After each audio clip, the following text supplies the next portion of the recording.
Varicose వ్యాధితో బాధపడుతున్నారంట. తక్కువ ఖర్చుతో ట్రీట్మెంట్ కావాలి అనుకుంటే ఎవిస్ హాస్పిటల్ని సంప్రదించండి. నమస్తే రమ్మగారు. నమస్తే జయ. ఏదైనా మంచి కథ చెప్తారా? చెప్తా. పూర్వట ఒక పల్లెటూరులో ఒక భార్య భర్త ఉండేవాళ్ళు. కొంచెం లేక గర్భవతి అయింది ఆవిడే. అయితే కొంచెం నెలలు నిండాక ఏమనిపించిందంటే ఏదైనా క్షేత్రానికి వెళ్ళి అక్కడ పురుడు పోసుకుంటే పుట్టే పిల్లలు కాస్త అదృష్టవంతులు అవుతారేమో క్షేత్ర మహాత్మ్యం వల్ల, ఏదైనా క్షేత్రానికి వెళ్దామయ్యా అని భర్తను అడిగింది. ఆ కాలంలో ఉంది కాలినడకన వెళ్ళటమే కదా. గర్భవతి నడవటం అంటే ఇప్పుడు మనం భయపడతాం, ఆ ఊరు ఎలా వెళ్తారు ప్రయాణాలని.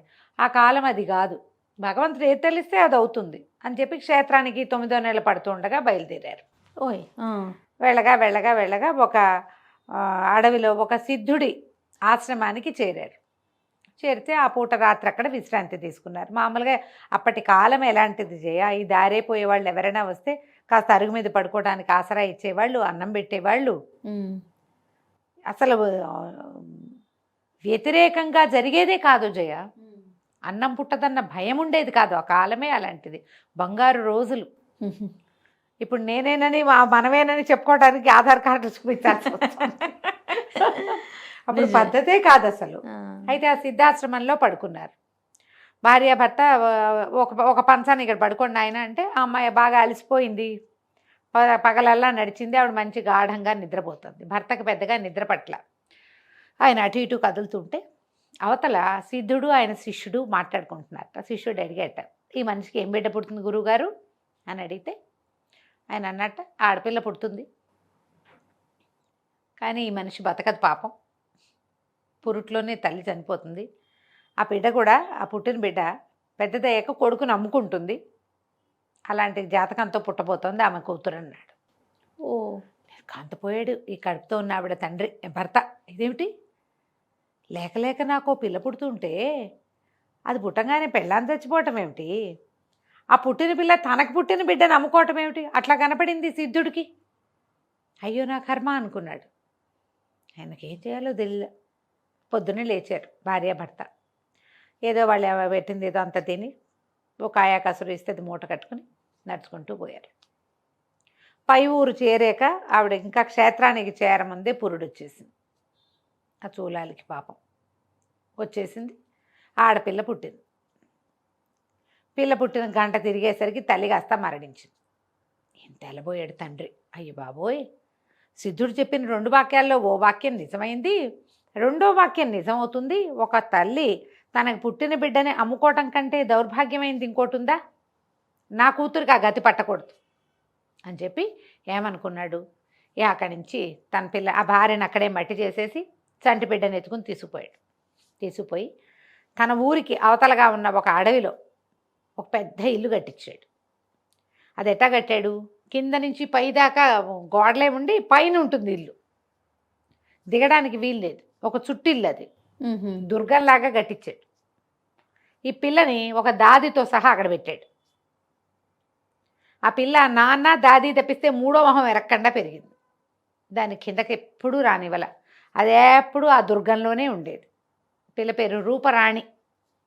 చక్కగా ఉండేది, చిలకల్లే. చిన్నప్పుడు బాగుండేది, పెద్ద అయ్యాక అందంగా తయారైంది. 16-18 ఏళ్ళు వచ్చినాయి, పిల్ల చక్కగా తయారైంది. ఈ దాది ఉండేది. అయితే ఏమైంది, ఒకనాడు ఆ రోజు తండ్రి వారానికి 2 వారాలకి లేదా 10 రోజులకి కుదిరినప్పుడల్లా వచ్చేవాడు. పైకి రాకుండా కింద నుంచే మాట్లాడి వెళ్ళిపోయేవాడు. పైకి వచ్చేందుకు దారి ఉంది, ఆ దారి ఎట్లా పైనుంచి ఓ బుట్ట వేస్తే ఎక్కాలి. పైన ఒక కప్పి ఉంది దాన్ని లాగడానికి. కష్టపడితే రావాలి కానీ ఈజీగా వచ్చేది కాదు. తండ్రి కూడా పెద్దగా పైకి వచ్చేవాడు కాదు. అయితే ఆయన ఒక 10 రోజులు ఏదో ఊరు వెళ్తున్నానండి, ఈ 10-15 రోజులు కాస్త గ్యాప్ వస్తుంది అని సంబారాలన్నీ చేర్చాడు. బాగా సంపాదించాడు ఆయన. ఈ పిల్లని ఇలా దుర్గంలో ఉంచి రక్షించడం కోసం నేను చెప్పిన రాజకుమారుడినే నువ్వు పెళ్లి చేసుకోవాలి, వేరే వాళ్ళని వివాహం చేసుకోకూడదని కఠినమైన శాసనాన్ని చిన్నప్పటి నుంచి అలవాటు చేశాడు. నా అనుమతి లేకుండా నువ్వు వివాహం చేసుకోవడానికి వీల్లేదని, నీ జీవితం అంతా నా కన్సన్నల్లోనే ఉండాలని, నీకేం కావాలంటే అది చేస్తానని. పిల్లలకి బొయ్యలకి బొమ్మలు ఉన్నాయి, బొటికలు ఉన్నాయి, ఎన్నో ఉన్నాయి దాని దగ్గర అన్నీను. సరే ఏమైంది, ఒకనాడు ఈ తండ్రి వచ్చి వెళ్ళిపోయాడు. ఇక 15 రోజుల దాకా రానని చెప్పి వెళ్ళాడు. అది ఇంకా తండ్రి రాడని దిగులతోటి ఆ మేడ మీద అటు ఇటు తిరుగుతూ అటు చూస్తూ ఉంటే పైనుంచి ఒక గుడారం కనపడింది ఆ పిల్లకి. అదేమిటి, ఆ నగరానికి చెందిన రాజకుమారుడు వేటకి వస్తూ వేట కోసం ఒక గుడారం వేయించుకున్నాడు. అక్కడి నుంచి ఈ బట్టల్లో ఏదో కవచం అవి ధరించి వచ్చి బయట నుంచుంటే ఆ పిల్ల తెల్లబోయింది, ఇదేదో జంతువులాగా ఉందని గబగబా కిందకెళ్ళి దాదిని పిలుచుకొచ్చింది. దాదేమ్మ అదొక జంతువు ఏదో కనపడుతోంది, చూడు చూడు అని చూపించింది.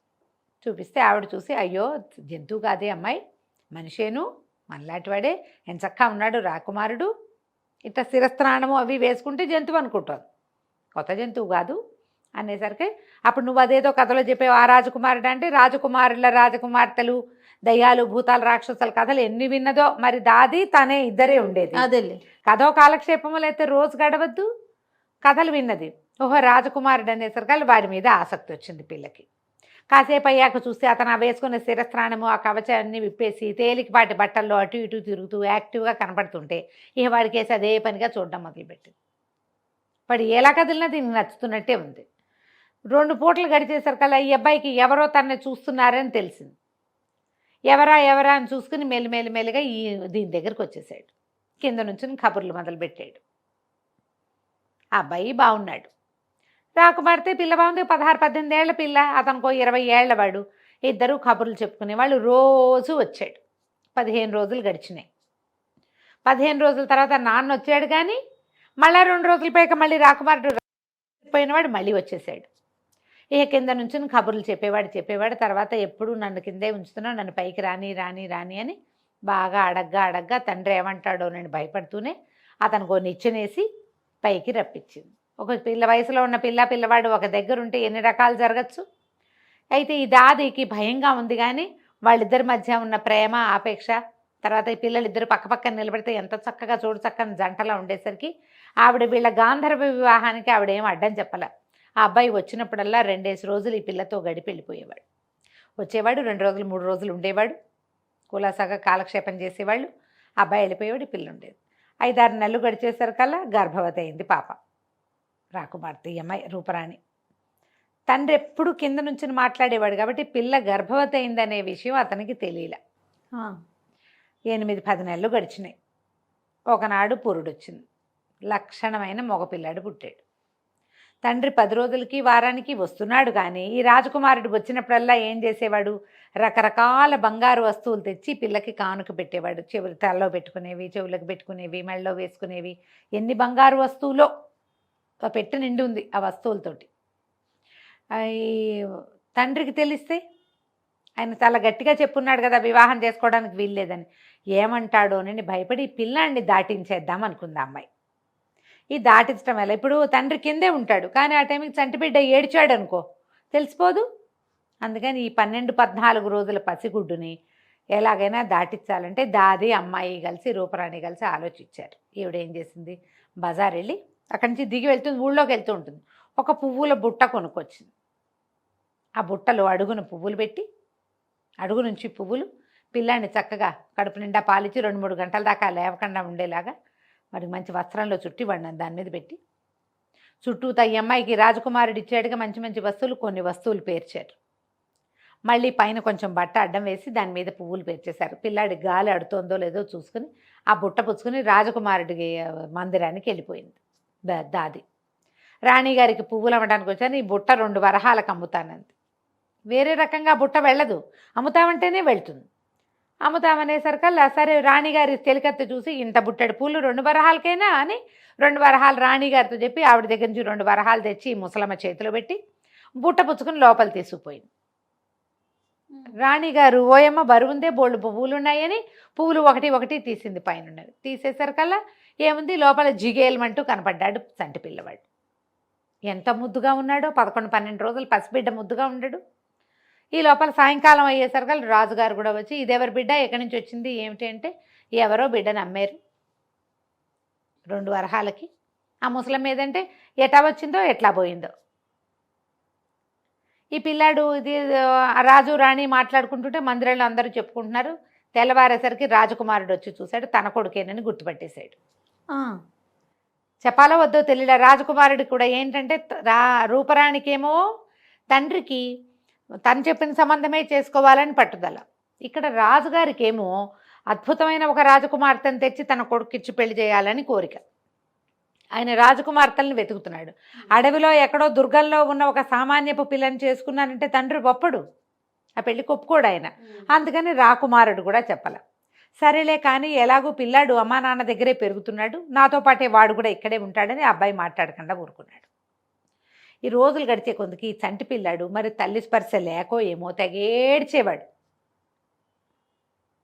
నిద్రపోయినప్పుడు నిద్రపోవడం, మెలకుగా ఉన్నదేపో అని ఏడిపోయేవాడు. ఏడిపోయేసరికల్లా బాగా చూశారు, ఎవరైనా ఎత్తుకుంటే వీడు ఏడుపు పాంతాడేమని వచ్చిన వాళ్ళందరి చేతుల్లోనూ పెట్టేవారు. రాజవైద్యుడు అన్నాడు, ఒక్కొక్క పిల్లాడికి జోలపాట్లు ఇదిగా ఉంటాయి, తల్లి జోల పాడితే నిద్రపోతాడేమో అని అందరితోటి జోలాలు పాడించమన్నారు. వచ్చిన ప్రతి వాళ్ళు ఓ పిల్లాడిని ఇది కూడా ఆవు అని ఏదో పాట పాడడం, అది వాడు ఊరుకుంటే ఊరుకున్నట్టు, ఎవరు పాడినా వాడు ఊరుకునేవాడు కాదు. పాలు తాగేవాడు, ఏవో పోసేవాళ్ళు అవి తాగేవాడు, నిద్రపోతే నిద్రపోయేవాడు, లేకపోతే మెలకుగా ఉన్నంతసేపు వాడు ఏడుపే. రాజుగారి ఊళ్ళో చాటింపేశారు. రాజుగారికి ఒక బిడ్డ దొరికాడు. వాడు ఏడుపు మానిపిన వాళ్ళకి అదేమిటో ఇస్తాం. ప్రతి ఊళ్ళో ఉన్న ప్రతి స్త్రీ వచ్చి పిల్లాడిని ఎత్తుకోవాలి, జోల పాడాలి అని. ఊళ్ళో ఉన్న వాళ్ళందరూ వచ్చారు. ఎవరు పాడినా వాడు ఏడుపు ఆపల. రాణిగారికి ఆ పిల్లాడు కావాలని ఉంది. రక్తస్పర్శ కూడా అయి ఉండొచ్చు, తమ సొంత మనవడు అయ్యేసరికి. పిల్లాడేమో ముద్దుగా ఉన్నాడు. సరే ఏమైంది, రాజుగారు ఎప్పటికీ ఎన్ని రోజులైనా ఏడుపు మానల. పిల్లాడు ఎదుగుతున్నాడు, ఏడుపు మాత్రం అలాగే ఉంది.